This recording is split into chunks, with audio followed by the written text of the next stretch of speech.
Good morning, Andy Brownell. Usually Robin Gwaltney Group-RE results with us on these Saturday mornings, but part of Robin's mission for the program is to meet members of her team.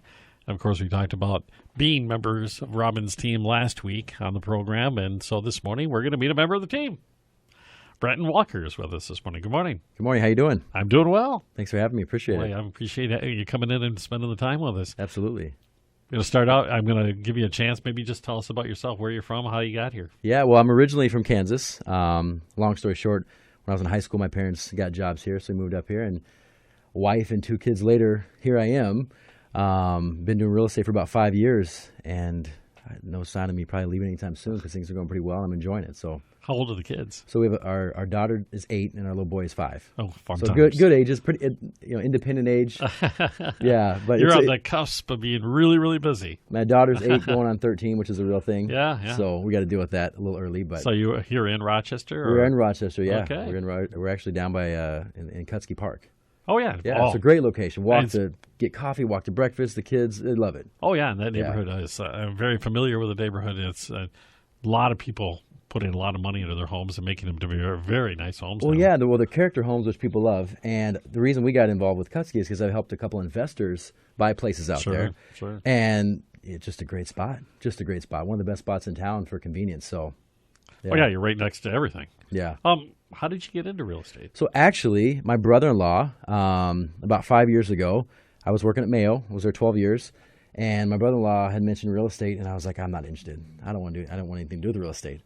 And about 3 or 4 times later, talking to me, I said, fine, I'll give it a try. But his thing was, it's really about the people and connecting with people and having people skills, which is one thing that I'm good at. I have, people skills, connect with people. And so I gave it a try. And 5 years later, it's so true. Like, it's just connecting with people, letting people know they can trust and respect you and you're going to work hard for them. But it's really just connecting with people. And so that's what has drawn me to it. And that's what's kept me going. And I love, everybody's got a different story. Everybody's got a different situation, Sometimes it's business. Sometimes you hang out with people after the fact, but it's just connecting with people. And my thing is, and it may sound kind of corny, but if you're going to allow me to help you make the biggest investment of your life, potentially, I want to get it right and take it seriously. Yeah, it's a big deal. It is a big deal. Yeah. And, folks, people live in homes for 2-3 years. Some stay like me. I've been in the same house 30 years. That whole mix. And, when the day comes that I sell my house, that's going to be a huge thing for me. And how do you end up with the Gwaltney Group? So I was in real estate. I'd been in real estate for a little over 2 years, and things have been going well. But I just wanted to change something different. And I started on a team, and I liked that part of it. We talked, there's admin. We have, having Robin's name, 20 years of experience, a bunch of different people to be able to help out if you're on vacation or you're fishing with your kids. The other day, I was out fishing with my kids for the day in Lanesboro. And I got a call from a client, and I was able to reach out to somebody on the team. So it's I always try to be there, but that's another, going back to Robin talking about having a team. Right. One advantage, it's a real thing. But I had done a couple deals with Robin before at my previous job in real estate, and we had just gotten along really well. And she'd heard I was going to leave, and I met with her and didn't meet with anybody else. So that was it. Met with Robin, and we connected, and I've been there a little over 2 years, and it's going great. All right. Yeah. So you came to Rochester from Kansas. Kansas, yep. With your folks. How old were you when you came out? I was in my freshman year of high school. And you stuck around. Yeah, I did. I told myself I would not stick around. Why are we moving to Minnesota? Whatever. But I'm still here, and again, now wife and 2 kids later. And what do you like most about Rochester? Well, it's a good family town. It's fun going to the cities. I have my brother and his wife are in the cities, but it's safe for the most part. Family friendly. Still only 6 hours from home, but we keep ourselves busy, which is just trying to stay with the kids. Just keep ourselves busy with the kids, and I feel like Rochester's a good place for that. Yeah, it is. We always joke that when you're in that teenage high school age and you complain about Rochester, there's nothing to do in Rochester. And you know what? Back when I was in high school, there really wasn't anything to do in Rochester. Now these kids have plenty of things to do in Rochester. It's funny because when I worked at Mayo, we had a lot of people come in from different states and countries, whatever, and they're like, Rochester, you hear Mayo Clinic, and you think Rochester's like this amazing place, and everybody's like, well, it's kind of boring here. There's nothing to do here. And now they've changed the nightlife. They've made it more of a nightlife. Well, now I am married with 2 kids, so it's kind of funny how you got to hear 2. Yeah, it didn't. Yeah, anyway, so whatever. But it is kind of one of those. it depends on what you want to do. Exactly. When you have kids, especially, there's just a gazillion things to do. And you're convenient, again, you're an hour and a half from the cities, which there's options up there as well. Yeah, and we live in a major city. Yeah. On either one of the coasts, traveling an hour and a half to go do something is going across town, basically. Do you run into that a lot when people from out of town come to want to buy a home in town, that they see that as a big advantage, our proximity to the Twin Cities? Yeah, all the time. Well, especially with Mayo here, you get a lot of physicians, nurses, med students, things like that. So we get a lot of people from out of town we're dealing with. People do like, the clinic is here. People hear that it's a safe, family-friendly place. But then it is nice to be an hour and 30 minutes from the city. So people do like that. But we deal with a lot of people from out of town just because of the Mayo Clinic. What kind of, we always talk about people's specialties and what they enjoy most. Is there anything that is kind of your niche as far as real estate is concerned? So I work with buyers, sellers, investors. I've really, the last couple of years, worked with a lot of investors. But for me, I enjoy work. I enjoy selling people's homes. But for me, if I had to pick one thing to do, if I could only stick with one thing in real estate, it would be helping buyers find homes. Because just hearing their story, connecting with them, going through the process with them, especially first-time buyers, explaining what to expect, how our team works, it's a lot of fun. I've actually talked people out of homes before. Based on, we sit down, they tell me what they're looking for, they're kind of feeling rushed, feeling panicked, and then they're trying to settle. And I've actually told people, no, let's just keep on looking till we find you something. And so for me, it's not a quick sale. We can look at 2 homes, we can look at 20. You'll know when it's the right home. But for me, connecting with people, educating them, I don't honestly look at myself as a realtor. I really don't. I look at myself as I'm just guiding somebody throughout the process and again, helping them with the biggest investment they might ever make. So that for me is what I enjoy. And again, sometimes it's just business. Other times you build this great relationship and have a lot of fun. But working with buyers is probably my favorite thing because just the connection and seeing when we find them a house and we close on it and just seeing the joy and excitement, it's a pretty cool thing. So if I am that buyer and I connect with you, Brandon, what can I expect? What's the first thing you do with me as the buyer who, I'm kind of nervous about this whole thing. Yeah, well, I want to obviously, try to get an understanding of what you're really looking for, where you're looking for a home. It depends on if you bought before, if you're an investor, if you're a first-time buyer, there's different things. But let's say you're a first-time buyer, you don't really know what's going on. No, you don't. So I want to sit down and kind of, as opposed to just meeting at house, I want to sit down and kind of explain to you, hey, here's what to expect. Any questions you have, let me explain some things. I don't want there to be any things that come up that are surprises. I want to try to get those things, good or bad, out of the way up front.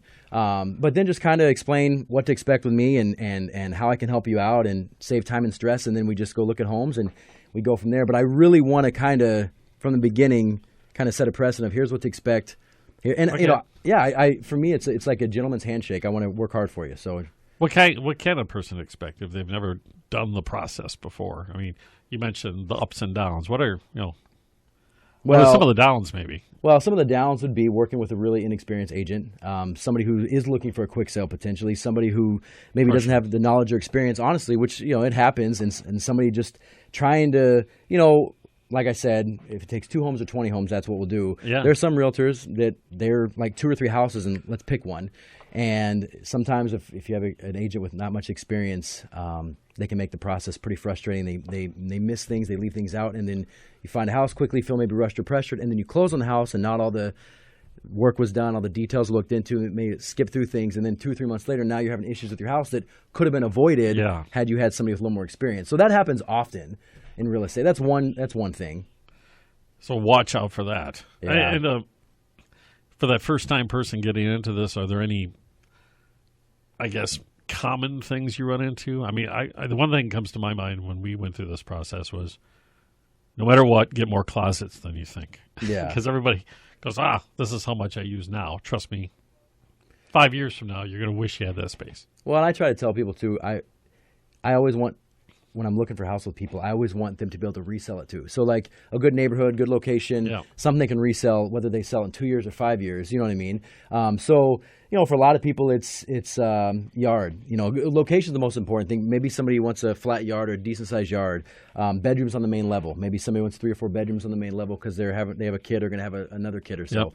Yep. So usually location, yard, and size of bedrooms actually is pretty important to people, too. But overall, I think for first-time buyers, it's just something that they know they can live in for a little while. move-in ready, not a lot of things to do to it, and then you can resell down the road. But And they can afford it. they can afford it, yeah. But again, there are certain things that, whether you're a first-time buyer or buying your 8th home, there are certain things that you're looking for in a house that. But everybody's different, you know. Yeah. Everybody's different, so. We're going to take a really quick break. When we get back, I want to pick your brain about this whole idea of investment property, because it's fascinating to me that, you know, people. There's quite a bit of it going on in this community. Yes. People buying homes not to live in, but as an investment and perhaps make a little money. Branton Walker here. I'm Andy Brownell.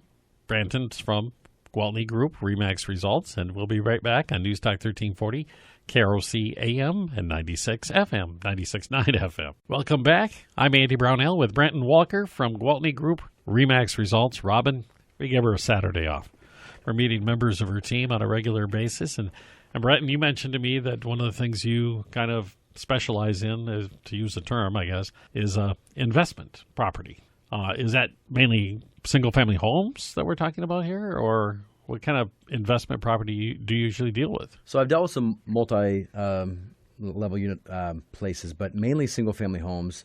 And because of the Mayo Clinic, and you get a lot of people from out of town that are looking for investments because, again, residents, med students, nurses, people coming in, fluctuating here, and going to be here for 2, 4, 6, 8 years, whatever it is. And so you get a lot of investors that come to town, and specifically by the Mayo Clinic or the downtown area, those character homes, that Kutzke area, for example, really anywhere in town, but that's the best place to find a home because you can really get the best bang for your buck over there. Okay, so if I'm a person, not necessarily from out of town, but I'm in a position where I have, a little bit of money. How much money does it take to get into investment property, this kind of thing, where you're renting a home or a duplex or something like that? Yeah, so if you're looking for a single-family home, it just obviously depends on, it's condos and townhomes as well. Those are actually really good investments right now as well. But if you're looking for a single-family home, typically you need about 20 to 25% down, and a lot of people don't know that. They're like, I'll just put down what I regularly put down. If you're going to buy an investment, you need to have a little chunk of change down. Now, you can do more, obviously, but the main thing to look for is obviously location, and you want a place that it depends. Somebody might want to flip it completely, but if somebody wants to just do an investment, it's move-in ready. Maybe some cosmetic things need to be done or things down the road, but location's the most important thing. You can kind of get an idea of walking through, okay, how much money do I need to put into this? But one of the biggest things also is longevity. So I always tell people, listen, let's find you a good location. Let's also find a place that, yes, you can rent out right now immediately, but then there's not going to be months that go by where nobody's in there. So we want a place you can rent out now, a place that there's going to be longevity, no gap of time in there, and then a place that you can resell down the road. So what some investors are doing is buying them now, renting them out, and then selling them 2-3 years later, not really doing much to them and making more money than when they sold it. So it's a win-win for them. So in essence, other than the money down, the revenue stream from the renter is paying the mortgage or the loan, and then they're making the capital gains. Exactly. Off that and one thing I like to do, it's important for me is, for example, I've worked with first-time investors as well. They're asking me a lot of questions, right? Other investors know exactly what they're looking for. They can walk into a place to $7,500, $3,500, whatever. But for maybe somebody who's not experienced as an investor, I like to find out from their lender, okay, we're putting X amount down. What is your monthly payment going to be? Let's find out what your monthly payment's going to be. And then we can have an idea. Maybe it's been rented out already. What's the market saying it can rent out for? So then I want to know, okay, if your mortgage is going to be $1,200 a month, we can get you $1,450. How is $450 a month? You know what I mean? Some people are like, I want $200 a month. Somebody's like, I want $500 a month. So it's important to know, well, where are you going to be with your down payment? What's your monthly payment going to be? And then we can kind of go off of there. So you work with folks that way too. Absolutely. Kind of do it's important. The spreadsheet. Oh, for sure. It's important. I don't want to go in blind. I want somebody to know exactly. For me, it's like even whether you're investing or just buying to live there, you get approved for, most of the times when people get pre-approved, they're approved for more than they thought. They're like, oh my gosh, I didn't think I was getting approved for that much. I always say to people, forget what you got approved for. What monthly payment are you comfortable with? Because that's the most important thing. What monthly payment are you comfortable with? And it's the same for if you're going to live there or an investor. Because if you're an investor, it's important to know, okay, how much am I going to make every month? And if things go wrong or something comes up, do I have extra amount of money laying around? And if you're buying the place, you got approved for $300,000, but what monthly payment are you comfortable with? So, do you ever run into scenarios where folks say, okay, I really don't want to make any money on this? I've had that happen before. I just want to cover the cost of it and the maintenance of it, and then someday I'm going to make a bunch of money when I sell it. Yeah, so I've helped somebody actually. He's bought 2 places right near Mayo. One by St. Mary's, one in the Kutzke area. I keep saying that. But so one across from St. Mary's, one in the Kutzke area. And right away, he told me, it's not really about making money for me right away. It's going to learn how to do this a little bit, the pros and cons. But because of the location, we know that as he fixes up and does things, he's going to sell and make some money off of it. But his thing was, I want to get my feet wet. I'm okay just if I break even for now. Yeah. But because of the location. But for me, if I'm helping an investor, when somebody says to me, I don't want to make any money, I'm like, well, I don't know how we should do this then. Because So let's try to make you some money then, because this is the place to do it. Look, you may want to do it that way, but we could also do it this way, and you can take home a little change. Exactly. So I've run into that before, but usually it's some money per month. Yeah. Okay. I'm interested in how this all works because does the person you deal with on investment property, is there a special trait you recognize with them or do they come from all different stripes? Honestly, it's a little bit of both, but I mean, most people want to make some money. Yeah. It just depends on how they want to go about it. There's some people that want an investment property that needs little work, maybe some paint, just cosmetic stuff, right? I want to just make some money, but not put anything into this place. Then there are other investors that are like, I don't mind getting my hands dirty. The flooring needs to be redone. The ceiling needs to be redone. The roof, whatever. Sweat equity. Exactly. So there are two types of investors. Okay. Let's buy it and just start making money immediately. And then there's the longer term investor that's thinking bigger picture, that has a little more money to put into it. So I deal with both, but ultimately it comes down to, honestly, location, monthly longevity, and then reselling it down the road. Do you ever run into the scenario where, okay, I've got the down payment. Mm-hmm. I want you to help me pick out the correct property. Yep. So that I'm, whatever the situation is, it covers my bills. I'm going to have a contingency for improvements to the property and maybe make a little money. And then I really don't want to have anything to do with this at all. I get a monthly statement or whatever it is. Yep. So some people, there's different property managers in town. A lot of investors don't live around here that I've worked with. They can be a couple hours away. There are a couple of them that aren't even in Minnesota. Sure. So it's also too, there's different levels to it, but getting them in touch with a property management company, and a lot of people don't want to do the hiring. They don't want to do the background check. They just want to, let's find the place. What am I going to make every month? Are there any major issues? But that's the thing too. I've had investors, we walk through with them. Again, you have an inspection done on any place that you buy, right? Yep. You have an appraisal done, but when you're walking through a house, whether it's an investor or somebody buying the house, I can see the windows. I can see has there been any water in the basement? Do you smell things? What's the roof look? Are the shingles curling? How the furnace, the AC. I always, when I'm showing a home, I always point those things out, just because you can spot them out. And buyers, when they walk into a place, they're just so excited about the positive things. Well, let me point out some things. Hey, this is from 1985, or hey, these windows are. You know what I mean? Yeah. There's an inspection, but if I can point to it before we get there, why not?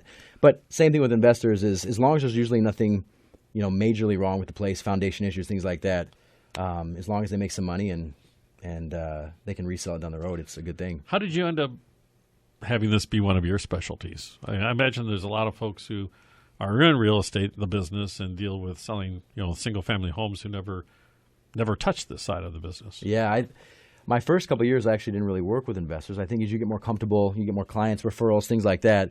It actually started with somebody I used to work with at Mayo, and they said, "Hey, Branton, I'm going to send somebody your way, but they're only looking for an investment." And I was like, "Oh crap! I don't know, haven't really dealt with investments." Yeah. But so I asked some people that I knew did them. I started reading some stuff online, and I was like, you know what? It makes sense. There's 4 or 5 main points right away that they're, again, location. What are they going to make every month? Resale down the road, longevity, things like that.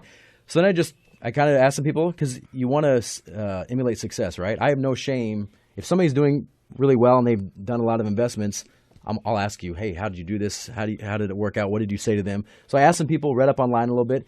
And then once you do 1 or 2, I now know what to look for. I've had investors say to me, we're not even going to see the place. We're going to buy it sight unseen. Here's what we're kind of looking for. Perfect. Because there's an investor that I walked through 4 or 5, told them, nope, here's why. So it's not for me just the first one we see, let's get it. Because eventually they're going to need to see it. Right. And if you did a poor job, you want to get it right. So It's a good thing to have the trust that people will let me buy a place further or help them get it unseen. But I know what to look for, whether it's you're going to live there or it's an investment. And again, it's just about, that's why I go that extra level. Okay, what's your monthly payment going to be, and what can we get you every month? You got to know that. Yeah. So and this is a business that you're talking about too, and it's got all sorts of tax ramifications and things like that. Exactly. That Is that something you're kind of up on? I mean, I'm not asking to be a tax advisor or anything like that, but because you can't give that kind of advice. No, we know where to guide them, though. Yeah. Like, we're not going to try to answer things that we don't know that are above us or not what we do, but we'll just guide them in the right direction. You can say, like, when you replace that roof, absolutely, that's a business expense. Absolutely. Oh, yeah, we know those things, and we know who to have them talk to. So it's just, you know what, it's good to work with sellers, work with buyers, work with investors. It's just good to have the wide range of, because then you're learning every day, obviously, but I've been doing this 5 years, but it really breaks down to like 15 years of experience, actually, if you base it off of like how many homes I've sold. So I feel like a veteran real estate agent, even though I've been doing it like 5 years. But, working with Robin's team and it gives me a lot of opportunity with a lot of different people. Yeah, so. you have that experience, your personal experience, but you're tapping into, we talked about last week, probably well over 100 years or more of experience. Oh, my gosh, with the team. yeah, exactly, yeah. Well, when we come back, we'll talk more about the Gwaltney Group team with Branton Walker from Gwaltney Group-RE Results on News Talk 1340, KROC-AM, and 96.9 FM. Welcome back, Andy Brownell. News Talk 1340, KROC-AM, and 96.9 FM with Branton Walker from Gwaltney Group-RE Results. Interesting conversation about investment property and the Gwaltney Group. So maybe we better spend some time. You've been with the Gwaltney Group now a few years, and what makes the Gwaltney Group so special from your perspective? Well, Robin's been doing this over 20 years, her and Scott. And first and foremost, they're two of the most generous people you're ever going to meet. Honestly, they feel like family immediately. So you just connect with them right away. But her knowledge and experience and the way she takes care of her clients, it is infectious. I mean, so we have a team. We have different avenues on the team. But to the core of all of us, honestly, and again, not trying to sound corny or cliche, we truly do care about each client and how the process works. Again, I've talked people out of houses. I tell people up front, we're not in a race here. If you look at 2 homes or 20 homes, I'll do my part, but you'll know when it's the one. So I tell people up front, and I tell people, hey, I've talked to people about houses. So it's a very big deal, big investment. So, and we're all that way, though. We're all that way. But Robin and Scott have they've just helped teach us the right way to do this. There's a right and a wrong way to do it. But we're all on the same page with how we want to do this, and it's client customer first. And then we kind of come second in terms of, if you don't get paid unless, somebody buys a house and they close on it. But when you're going through the process, I'm never even thinking about that until, we get close to the end, obviously. Yeah. It's just about, okay, how am I going to get this right? What do they need from me? How's this going? You know what I mean? Kind of thing. So it works that way. I mean, the end is the result of what you put in between. If I do my job and I do it the right way, I'll get rewarded at the end, but let's take care of you up until that point. That's kind of how. And the same thing too. There's a lot of clients. They close on the house and the relationship isn't done. I tell people, reach out if something comes up. Doesn't matter. Let me know. Let's see if we can help. But a lot of clients, most clients that I close with, we still keep in touch after the fact because we just built a relationship. Sure. Yeah. Try to make it fun. Robin, I've gotten to know Robin pretty well doing the program with her, and everything you mentioned about her personality and her drive, and is that something that everybody in the team has? I mean, is that kind of the prerequisite to come on over? She managed to find people of those same traits? And it's not really hard to connect with Robin because, again, her and Scott are just great people, and they care more about others than themselves, which is truly a real thing. But if you're not that way when you come over, you quickly kind of have to be that way because the rest of us are, you know what I mean? Like, you're going to be kind of I don't know, like just standing on your own if that's the case because we kind of are trying to be on the same page. And again, it just comes down to, doing the right things, doing things the right way first and foremost. So most people that come on the team are, but they quickly, if they're not, they become stronger, I suppose. Yeah. I mean, if they're not, they probably will go find something else to do or another team to work on. If they are, they're going to fit in great. So Robin always says that, as the team goes, and you mentioned you were out fishing with the kids. Yeah. And that everybody feels really comfortable handing off. Yes. Not handing off, but having somebody else fill in for them or take care of is that the way it is for you when you're Absolutely. out fishing with the kids? Yeah. Whatever team member is going to be able to step And I have in. a great relationship with my clients and a regular connection, regular basis with them. We're communicating.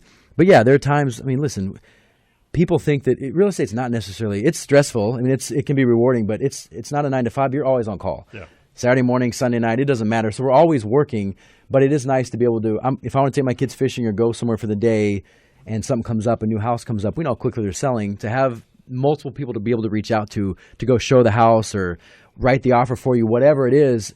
Anybody we're working with, they don't miss a beat. because I'm not available. I'm always trying to be available, but if I'm not available, it doesn't affect them one bit. So that's one advantage of being with the team. The biggest advantage, I would say, is our admin girls. That's always No, they allow us to do what we do, be busy, and just move on to the next thing. Because here's the thing, looking at houses, that's easy. Looking at houses, getting an offer accepted. kind of fun, I it is fun, but that's the easy part. Once the offer gets accepted, that's when all, hell can break loose. the paperwork. But yeah, I mean, so if things, there's the lenders, there's the title companies, there's the underwriters. They take care of everything from accepted offer basically to close, and that's the most important thing. So I don't want to do that. I don't need to do that. If I had to do that, you wouldn't close. So that's why we have them, and then we can move on to our next. What I'm hearing here, the common theme is you guys have the fun job. Yeah, we're pretty spoiled, but it allows us to just better take care of our clients as well, because we have a system and a process, and it's a pretty much well-oiled machine that we get to a certain point, we give it to our girls, they take care of it, and then we can just do what we're good at. Very cool. Very cool. Yeah. The Gwaltney Group. And if you want to take advantage of your services, investment property, or just somebody, a new home buyer, anything else like that you deal with, Brandon? How do they get a hold of you and talk with you about establishing a new relationship? Yeah, absolutely. So buyers, sellers, investors. My email is Branton, Branton, at GwaltneyGroup.com. And my phone number is 507-990-2174. And yeah, if you're looking to buy or sell or an investment, I'd be happy to help and make it a fun process for you. I imagine we can find all that information on the website as well. You can, yes. Yep, you can. Fantastic. Super meeting you. Yeah, thanks for having me. This was great. This was fun. It's been fun, yeah, great. And we'll be back next week, more with Robin Gwaltney next week on News Talk 1340, KROC-AM and 96.9 FM.